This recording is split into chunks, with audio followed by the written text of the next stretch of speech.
بسم اللہ الرحمن الرحیم۔ صرف 5 منٹ کا مدرسہ قرآن و حدیث کی روشنی میں 294واں دن 24 شوال المکرم۔ نمبر 1، اسلامی تاریخ۔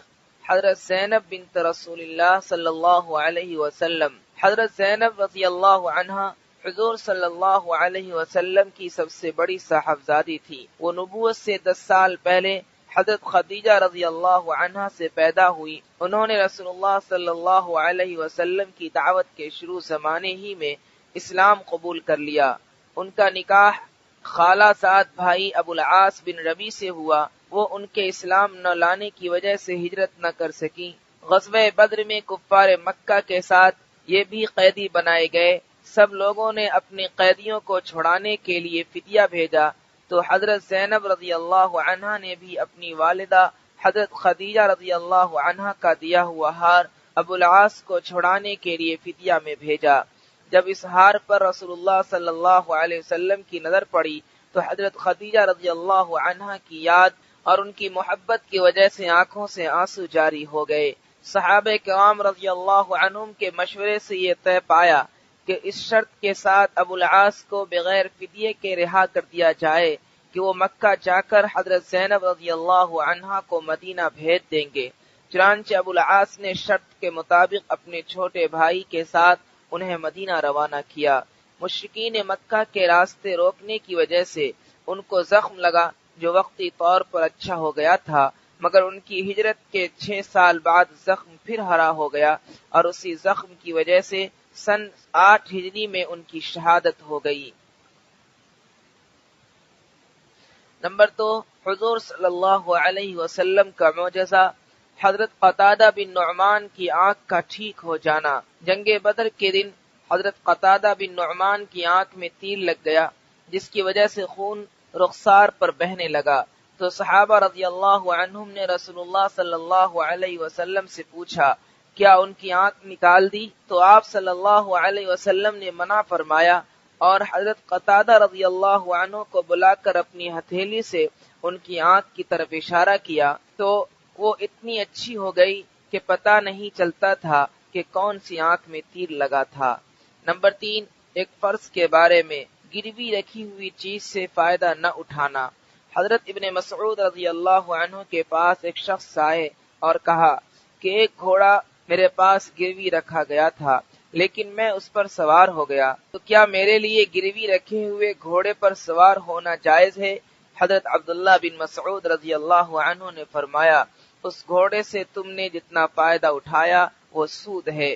فائدہ، گروی رکھی ہوئی چیز سے فائدہ اٹھانا جائز نہیں ہے، اس سے بچنا ضروری ہے۔ نمبر 4، ایک سنت کے بارے میں، قیامت کی رسوائی سے بچنے کی دعا۔ قیامت کے دن ذلت و رسوائی سے بچنے کے لیے اس دعا کا اہتمام کرنا چاہیے۔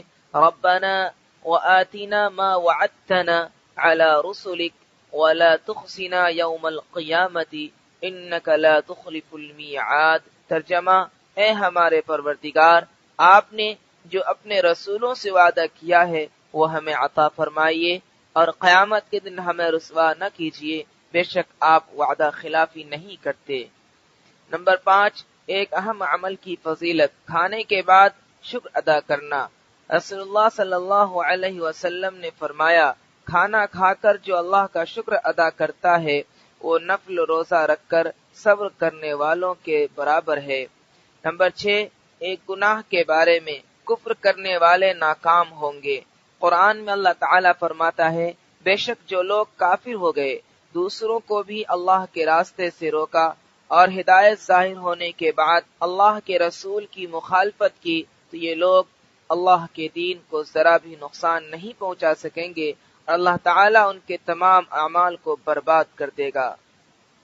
نمبر 7، دنیا کے بارے میں، لوگوں کی کنجوسی۔ قرآن میں اللہ تعالیٰ فرماتا ہے سن لو تم ایسے ہو کہ جب تم کو اللہ کی راہ میں خرچ کرنے کے لیے بلایا جاتا ہے تم میں سے بعض لوگ بخل کرتے ہیں اور جو شخص کنجوسی کرتا ہے تو حقیقت میں اپنے ہی لیے کنجوسی کرتا ہے۔ اللہ تعالیٰ غنی ہے، کسی کا محتاج نہیں اور تم سب اس کے محتاج ہو۔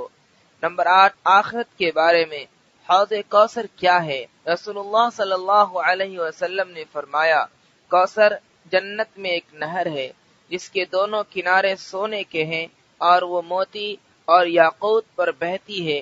اس کی مٹی مشک سے زیادہ خوشبودار، اس کا پانی شہد سے زیادہ میٹھا اور برف سے زیادہ سفید ہے۔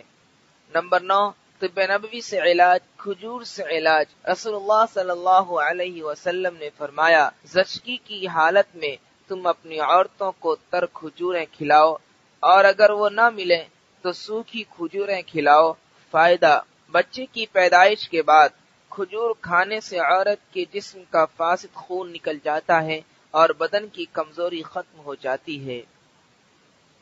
نمبر 10، نبی صلی اللہ علیہ وسلم کی نصیحت۔ رسول اللہ صلی اللہ علیہ وسلم نے فرمایا، جب تم میں سے کوئی آدمی مجلس میں جائے تو سلام کرے، اور پھر جی چاہے تو مجلس میں شریک ہو جائے، اور پھر جاتے وقت بھی سلام کر کے جائے۔